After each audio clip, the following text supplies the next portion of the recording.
All right, let's dive deep into a book that's really made waves in the world of personal finance. You bet. Rich Dad, Poor Dad by Robert Kiyosaki. A classic. It's been a bestseller for, what, decades now? Decades, yeah. And it's still so relevant today Absolutely. because it really challenges, like, everything we think we know about money. Totally.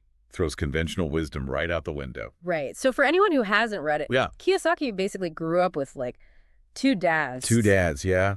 His biological father, the poor dad, Mm-hmm. and then his best friend's father, the rich dad. Okay.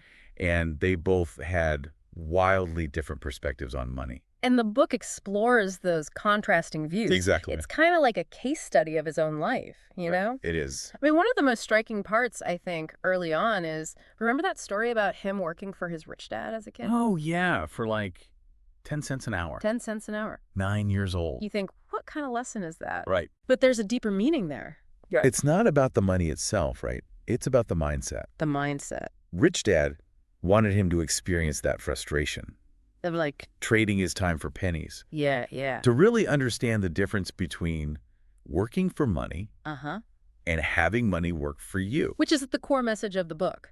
It is. It's about escaping that rat race, you know? That feeling of being stuck on a treadmill Yeah, exactly. You work, you get paid, you spend, you work some more. and never really get ahead. Exactly. And Kiyosaki argues that the key to breaking free is financial education. Financial education. But what does that really mean? You know, it's more than just like balancing your checkbook. Oh, for sure. It's about understanding how money works, Yeah.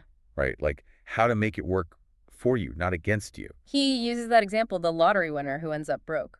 Oh, yeah, that's a classic example. It's like you think winning the lottery would solve all your problems? Right. Instant financial freedom. But Kiyosaki shows that without the right mindset and financial knowledge, You can lose it all. you can lose it all. It's not about how much you make, it's about what you keep. And then he talks about minding your own business, which sounds a little strange at first. Yeah, it can be a little misleading. Because it's not literally just about starting a business. Right. It's bigger than that. It's about focusing on building assets. Assets. Things that put money in your pocket. Exactly. And he contrasts that with liabilities, Things that take money out. like that house that you think is an asset. Right.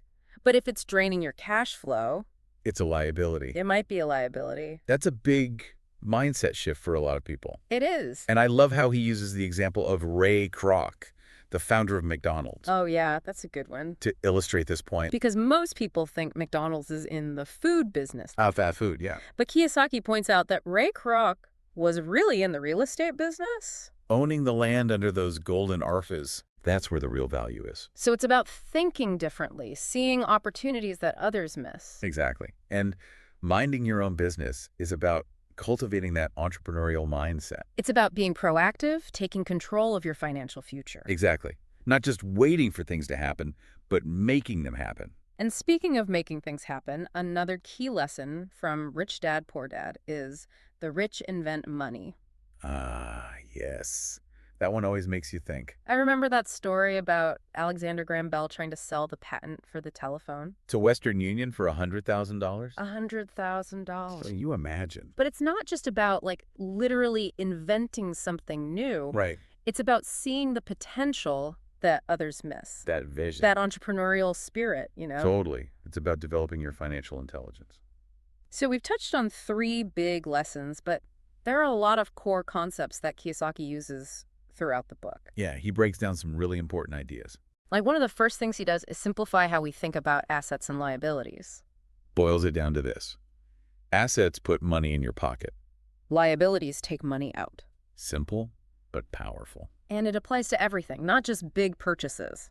It's about every financial decision you make. And that's where understanding cash flow comes in. It's not just about how much you have, it's about how it's moving, Right, that flow of money. like a river. Kiyosaki argues most people are trying to dam up a river flowing the wrong way. Working harder just to stay afloat. So it's about directing that flow, making it work for you. Exactly. And then he also talks about overcoming fear, especially when it comes to investing. Oh, yeah. Fear can really hold people back. He uses a pretty interesting analogy, the Alamo. Yeah, he uses the Alamo to teach about risk and failure. And the point wasn't to avoid risk altogether, right? No, definitely not. It's about understanding that the brave Mm-hmm. might not always win. But they learn from those setbacks. And they keep pushing forward. Kiyosaki also dedicates a whole section to talking about corporations, He does. He believes they offer certain advantages. especially when it comes to taxes. And legal protection. So it's about being smart, understanding the rules of the game. And using them to your advantage. It really makes you think differently about how wealth is built. It does. It's not just about working hard, it's about working smart. And thinking strategically. And this is just the beginning of our deep dive. Oh, we've got so much more to unpack. So much more to explore in Rich Dad, Poor Dad. Stay tuned. So, one of the things that really stuck with me from Rich Dad, Poor Dad is Kiyosaki's whole take on education. Oh, yeah. He's got some strong opinions about that. He does, right? Yeah. Like, he basically says the traditional school system is kind of, outdated. Yeah, he thinks it sets us up to be employees, not entrepreneurs. Exactly. Like, it's still stuck in that industrial age mindset. Turning out factory workers. You're right. Obedient workers. Yeah. But the world's changed, It has, but we still put so much emphasis on good grades, college degrees. And then, getting that secure job. Which, according to Kiyosaki, isn't so secure after all. A lot of people with degrees end up struggling financially. Right. And it's not that he's saying formal education is useless. It's just Incongruent. we need financial education on top of that. Yeah, we got to learn about investing, managing money. Building assets. Exactly. And one of the things he says that always gets people talking is that a house isn't always an asset. Oh, yeah, that's a controversial one. It was a real eye-opener for me. I get it. Because we're always told, buy a house, it's the best investment.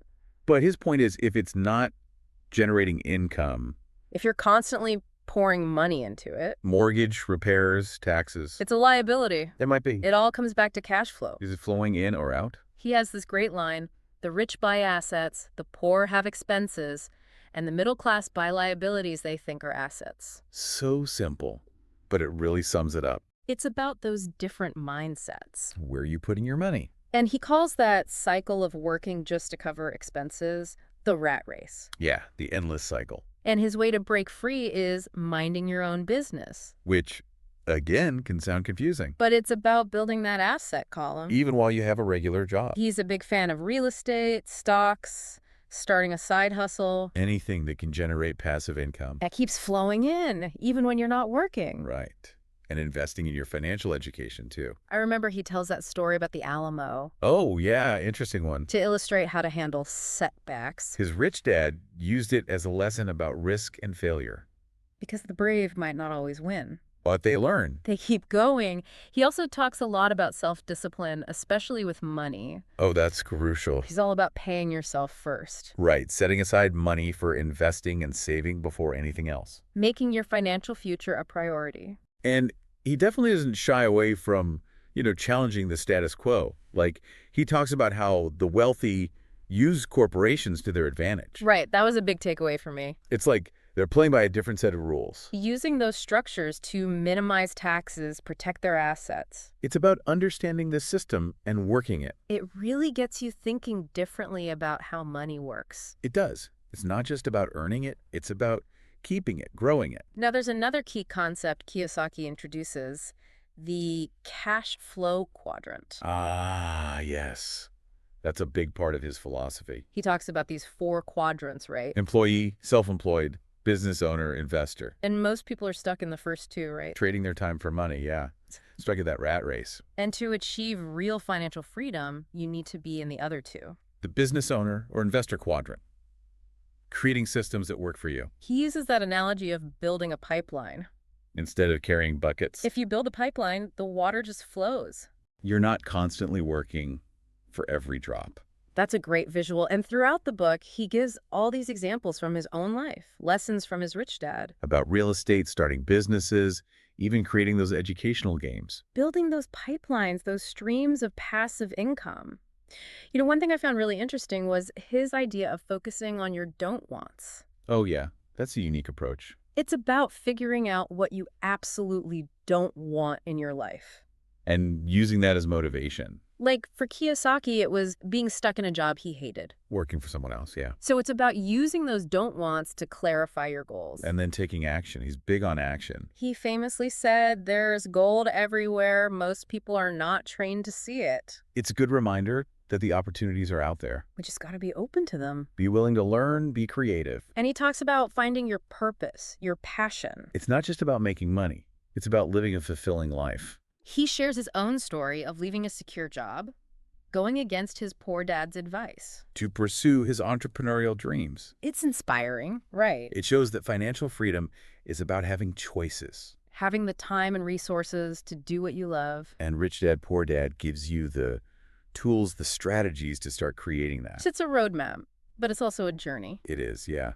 Financial literacy is something you build over time. He emphasizes being a lifelong learner, constantly challenging yourself. Finding mentors, advisors. Building that supportive community. It's not a solo mission. This book is packed with so much wisdom. I'm ready for the next layer. Let's keep diving. All right, so we're back diving deeper into Rich Dad, Poor Dad. And one thing that really stood out to me was how Kiyosaki ties financial freedom to, like, finding your purpose. Oh, yeah, he's big on that. It's not just about the money itself. It's about what the money allows you to do. Right, like create a life you love. Exactly. He talks about, how he went against his own poor dad's advice. Oh, yeah, about getting a stable job. And took a risk to follow his passion for business. Even working for free at his rich dad's companies. To learn, to gain experience. Yeah, not for a paycheck, but for those invaluable lessons. It's like sometimes the best investments aren't even about money. Right. It's about investing in yourself, in your education. In mentorship, experiences that push you. Which reminds me of another point he makes. Surrounding yourself with the right people. Oh, absolutely. Mentors, advisors, partners. Building a network, a team for your success. He believes you shouldn't go it alone, Find people who've been there, done that. Who can guide you, inspire you. And on that note, he also talks about giving back. Oh yeah, sharing your knowledge. Helping others achieve financial success too. So it's not just about personal gain, it's about making a difference. Exactly. Using your success to do good. So Rich Dad, Poor Dad, it's more than just a financial guide, right? Yeah, it's like a personal development book woven in with the financial advice. It really challenges you to rethink, like, your whole approach to life. It's about developing a mindset of abundance, of possibility. And I think one of the most powerful questions Kiyosaki asks is, what small step can you take today to start building your asset column? It's a call to action, right? What's that one thing you can do right now No matter how small. to start moving towards financial freedom?